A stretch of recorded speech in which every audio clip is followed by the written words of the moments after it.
Hey, welcome back to the Reentry Room. This is the place where we speak the truth about working motherhood and build a better future for women leading from inside of it.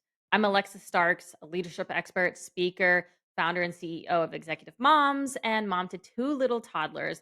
And I created the Reentry Blueprint workshop that helps companies stop losing moms after maternity leave and start building real systems that retain and support them. So today I'm going to get really personal, although we kind of get personal every episode at some point. But I'm going to get personal because one of the most powerful things I did in my first year back from leave wasn't learning something new. It was unlearning some of the old junk that I had absorbed in order to survive corporate culture before I became a mom. So let's talk about what I had to unlearn in order to lead again as a mom, as a professional, and as my full self. I remember a few weeks back after coming back from maternity leave, I remember sitting in a Zoom meeting with my camera on, nodding and smiling while someone was talking, but I wasn't really listening. I mean, I was spiraling. And this was not the only time. So there were many times where I was zoning out, but trying to look like I was listening. But it was one of those times where, my baby was teething at night and during the day, so she was miserable. I hadn't eaten enough. Had emails piling up that I hadn't responded to, and probably got one of the messages from daycare that like, "Hey, the flu's going around daycare again. So if your kids get sick, you know where it's from." Like all those times. And I remember sitting there trying to look normal and competent and unbothered, like my world wasn't spiraling on the inside, and I wasn't completely thinking about a million other things going on. And that moment's not about weakness or distractedness. It's just the reality of working motherhood. Just the reality that we have a million other things going on at the same time. Nothing breaks, nobody dies, nothing wrong happens. And it's just those things that we've been taught in leadership that don't fit us anymore. And so this was the start of a massive unlearning. So I want to get into some things I had to unlearn. And the first that I had to unlearn was that leadership means being endlessly available. And God, I will be the first to admit when I was young and in my first real big agency job, I prided myself on being the first one in the office at 7:30, 8 a.m., and sometimes the last one to leave. And I remember I prided myself on responsiveness. I put my cell phone number and anyone could call me anytime. I was fast to respond to emails. I remember sometimes I'd be working out at 6 a.m. responding to someone on the East Coast who was in the office. And I was like, yeah, it's 6 a.m. I'm up anyways. Might as well work. I was always available for last minute meetings. I would jump in. But once I had a baby, that operating system crashed. Sure, maybe I was awake at 6 a.m., but I was busy feeding a baby. I wasn't about to hop on a meeting with someone on the other side of the country. And so I had to stop seeing that instant access as a measure of leadership and start seeing intentionality as the new gold standard. And so I started blocking my calendar. I set autoresponders. I set little Slack notifications. I blocked focus hours. I blocked feeding my kids. I blocked on my calendar picking up kids from daycare. And so I would sometimes let emails sit or Slacks sit until I got back online, quote unquote. I'm doing air quotes, quote unquote, back online. And guess what? Became a better strategic thinker. Nothing died. Nobody died. Nothing bad happened. No balls were dropped. Because when you stop overreacting, you can finally start leading. You can be intentional in those moments and get more productivity in less time because you're being very intentional with your time. And so set expectations around your responsiveness. Own your bandwidth, own your bandwidth before someone misreads your silence as disengagement. So be fully transparent of when you're online and when you're not online. And then the second thing I had to unlearn is I had to unlearn that good moms, quote unquote, don't want more. And so I felt this really deeply because this idea that now I was a mom was that I should be content.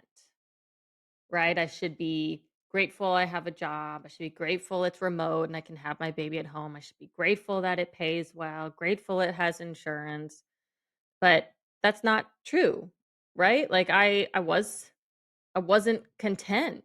I wanted to grow and stretch and lead big things and take on bigger projects. I had so much ambition. And so I had to unlearn that you can want more and be a good mom.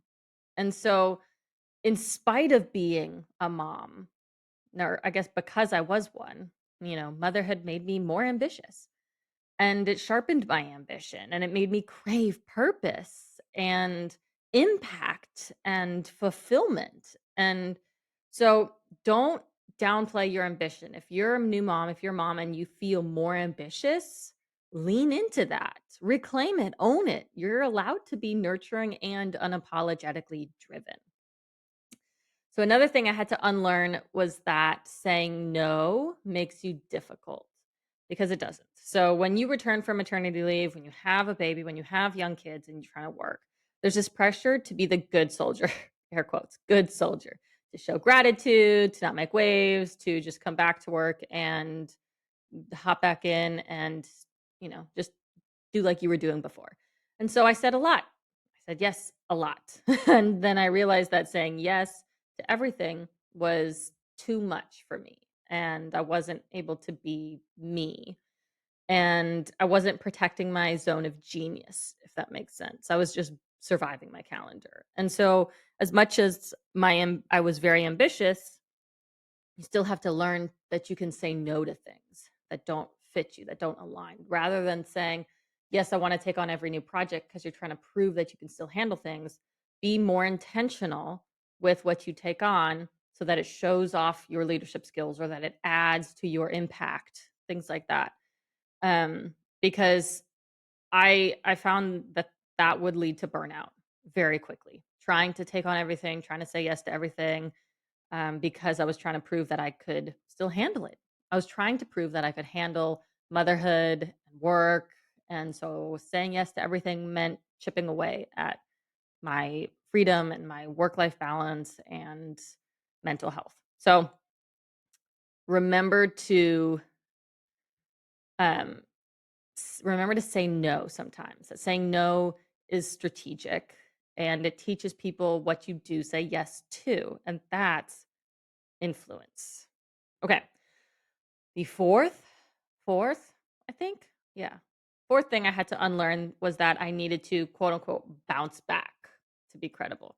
I mean, I wasted months trying to act like nothing had changed. And I think this is one of the more bullshit things in corporate America and workplaces is this need to bounce back, whether that's bouncing back to your pre-baby body, which is also totally bullshit. Um, and I could make a whole separate episode about that and talk about it forever. But this need to bounce back and be your old self at work, right? And that's not real. You're not the same person you were before you had a baby. And so you're not the same person now and own that. You're much better. You're much stronger. You're much sharper. You're much more intelligent. You're much more emotionally intelligent and resilient and have all these amazing skills from motherhood. And sure, maybe some days you're exhausted and your life, your abilities will look different when you have a 3-month-old versus when you have a 9-month-old or a 1-year-old. So your abilities now they're not concrete. They ebb and flow.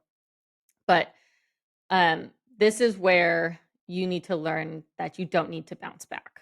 So once you stop pretending that you're the old you, that you're the same person as you were before motherhood, you can start bouncing forwards. Forward. Forwards? Not sure which one's right. Forward. And so this helps you redefine how you show up in meetings, how you make decisions, how you can lead with more empathy and more efficiency and productivity and resilience, because these are all the things that you've learned in motherhood. Be the mother that you are and show up at work as your whole self, as your full self. Stop hiding this version of you that has more depth and grit and clarity and strength. This version of you is a better leader and will be a better leader. All right. The last thing I had to unlearn was that I was lucky to be supported. And so that mindset kept me small, that I get praise for quote unquote, doing it all and internalized that as proof that I was supposed to keep doing it without complaint, right? This gratitude feeling, this, oh, I'm so lucky to have remote work. I'm so lucky to have, I guess, a lot of autonomy or ability to block my calendar. And that's not that's not what we should be measuring against, right? Survival isn't the goal. Thriving is the goal. And so that means advocating for yourself, asking, challenging policies, and not from entitlement but from a place of equity. Like you're not lucky to be in a place that lets you have maternity leave. You're worthy of it. If anything, you're worthy of a lot more. But your presence at work is not it's an asset, not a favor. So that's things that I had to unlearn once I became a mom and how to survive corporate America. And it wasn't immediate. It took a long time and two kids to unlearn these things and recognize them and realize that these are really important. So every time a working mom unlearns these myths, she opens the door for someone else behind her to also thrive and have a better workplace that supports her. Every time a company supports that unlearning with real structure, they stop quietly losing some of their best future leaders, like working moms. And you don't need to fit the old model of leadership to succeed. You can build a new one that fits the life that you actually live. And this is what I teach. This is what I speak all about. And this is exactly why I created my workshops for companies to support working parents and why I do one on one coaching with working moms to advocate for themselves when they come back from maternity leave. Thank you for being in the reentry room, and we'll see you next time. If this episode made you rethink how we support working parents, share it with someone in your corner or someone in charge. And if your company is ready to lead the change, learn more about the Reentry Blueprint workshop at executivemoms.co. Because thriving after leave should not be the exception, it should be the system.